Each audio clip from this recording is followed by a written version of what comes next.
को मेरा अभिवादन। स्वागत है आप सबका सीटीआरडी के एक और वीडियो में। आज का जो वीडियो है ये कुछ अलग होने वाला है।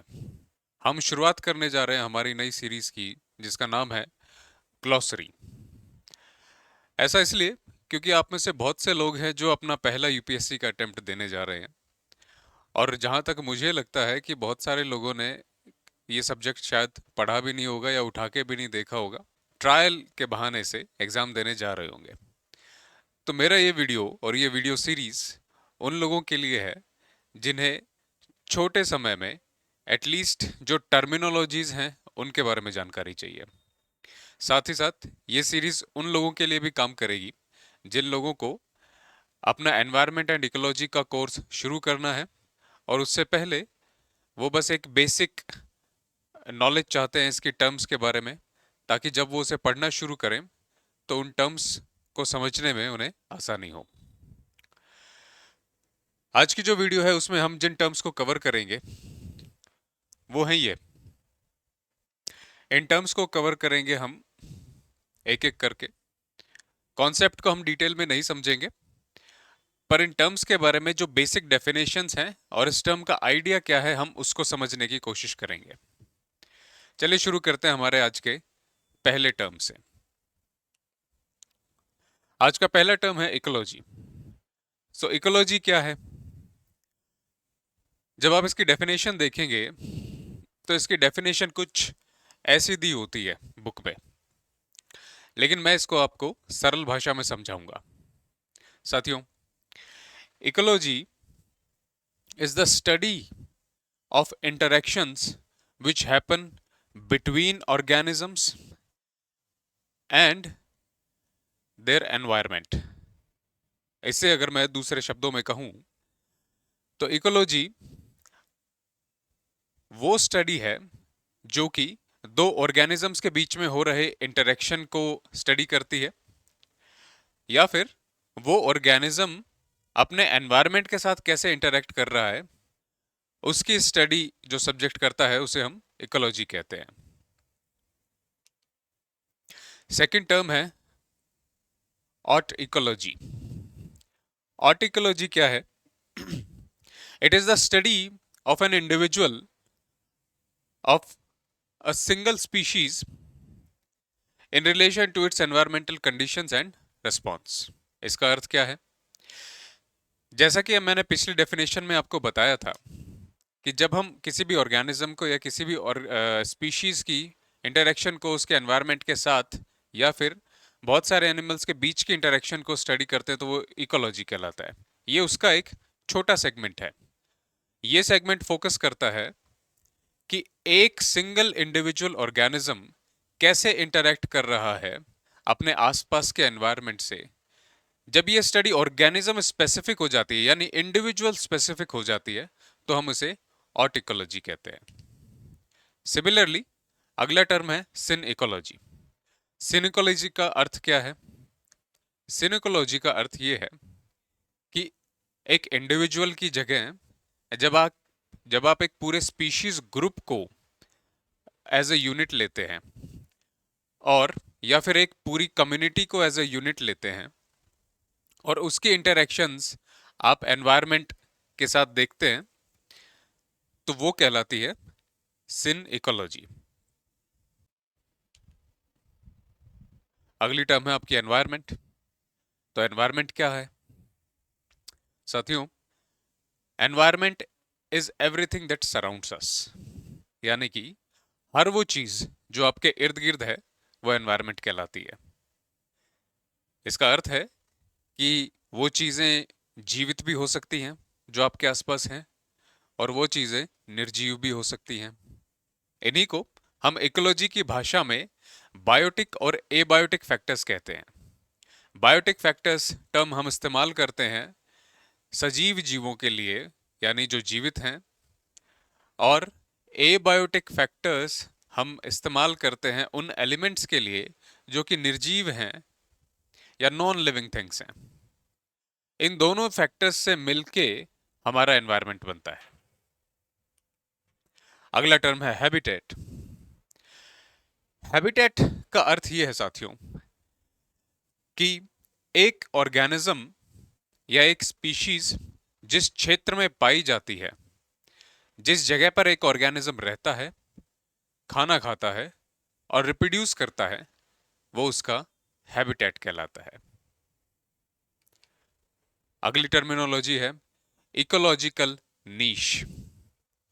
ये टर्म थोड़ी सी कॉम्प्लिकेटेड लग सकती है पहली बार सुनने में, बट इसमें कॉम्प्लिकेटेड जैसा कुछ है नहीं। मैंने अभी अभी आपको हैबिटेट के बारे में समझाया। इकोलॉजिकल नीश बिल्कुल वैसा ही है, सिमिलर है, लेकिन थोड़ा सा अलग है। हैबिटेट को जब हम बात करते हैं तो हम एक लोकेशन की बात कर रहे हैं, एक ज्योग्राफिकल एरिया की बात कर रहे हैं। लेकिन इकोलॉजिकल नीश वो रोल है जो एक एनिमल या फिर एक स्पीशीज उस एरिया में प्ले करती है। फॉर एग्जाम्पल के तौर पे हम लेते हैं, मान लीजिए लॉयन को लेते हैं। अब एक लॉयन कहाँ मिलता है? या तो वो आपको गिर के फॉरेस्ट में मिलेगा, या फिर वो आपको घास के मैदानों में मिलेगा, जैसे कि अफ्रीकन सवाना। वहां पे वो जो ज्योग्राफिकल एरिया है वो सर्व कर रहा है as the habitat of lion. लेकिन वहां पर लॉयन जो एक्टिविटी कर रहा है, या नहीं, जो रोल प्ले कर रहा है एक प्रेडेटर का, वो इसका इकोलॉजिकल नीश है। जिन एनिमल्स को वो खा रहा है वो इसका फूड नीश है। राइट?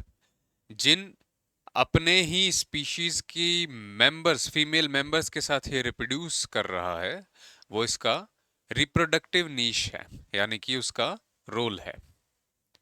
तो ये कॉन्सेप्ट है इकोलॉजिकल नीश का। अगर मैं आपको सरल भाषा में कहूं तो हैबिटेट एक एनिमल का एड्रेस है और इकोलॉजिकल नीश उसका रोल है जो वो उस हैबिटेट में प्ले कर रहा है। अब इसी से जुड़ा हुआ एक और टर्म है फंडामेंटल नीश।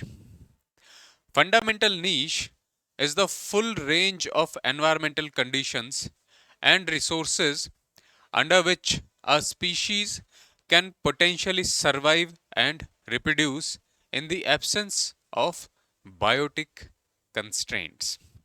यानी कि इसे सरल भाषा में मैं कहूं तो फंडामेंटल नीश एक वो रेंज है एनवायरमेंटल कंडीशंस की जहां पे कोई भी ऑर्गेनिज्म रिप्रोड्यूस कर सकता है, सरवाइव कर सकता है, थ्राइव कर सकता है।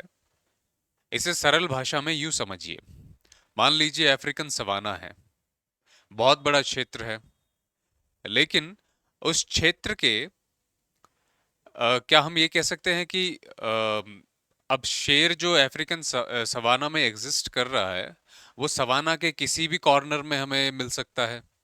तो ये बात बिल्कुल सच होगी, क्योंकि एनवायरमेंटल कंडीशंस जो हैं वो कंड्यूसिव हैं, वो सपोर्ट करती हैं लॉयन के एग्जिस्टेंस को पूरे सवाना के क्षेत्र में। तो ऐसे में सवाना का जो पूरा क्षेत्र है वो उसका फंडामेंटल नीश हो गया। वो जिस हिस्से में फिलहाल रह रहा है सवाना के, वो उसका हैबिटेट हो गया, करंट हैबिटेट। इसी से जुड़ा एक और टर्म आता है जिसे हम कहते हैं रियलाइज्ड नीश।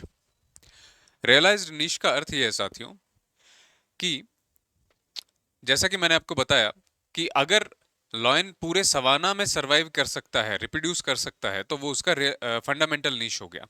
लेकिन जिस क्षेत्र को वो ऑक्यूपाई कर रहा है, which means the space which the animal chooses to occupy, या फिर किसी एनवायरमेंटल कंडीशन की वजह से the space to which the animal remains limited despite being the environmental conditions favorable for him to reside in a similar other place, उसे हम realised नीश कहते हैं। यानी कि अगर अफ्रीकन सवाना के मान लीजिए 1 या 2 किलोमीटर के क्षेत्र में लॉयन हमें मिलता है, जबकि वो पाया पूरे में जा सकता है, तो हम उसे रियलाइज्ड नीश कहते हैं। अब एक लाइन में हम इनके डिफरेंसेस को समझने की कोशिश करते हैं। ये कॉन्सेप्ट है और ये इसके कोर आइडियाज हैं। हैबिटेट की जब हम बात करते हैं तो हम कहते हैं कि हैबिटेट वो जगह है जहां पे एक ऑर्गेनिज्म रहता है, जब हम नीश की बात करते हैं तो हम कहते हैं कि हैबिटेट वाज एन एड्रेस और niche is how an organism lives. Fundamental niche की जब हम बात करते हैं तो फंडामेंटल नीश वो पोटेंशियल रोल है जो कि एनिमल प्ले कर सकता है अपने आसपास के एनवायरनमेंट में। लेकिन रियलाइज्ड नीश वो एक्चुअल रोल है जो वो इस समय एट प्रेजेंट प्ले कर रहा है। That was all from my side. I hope कि आपको ये क्लास समरी की तरह लगी होगी और आप जो ये बेसिक टर्म्स हैं इनसे अब आप फेमिलियर हो गए होंगे। जल्द मिलते हैं आपसे अगले वीडियो में, तब तक के लिए जय हिंद।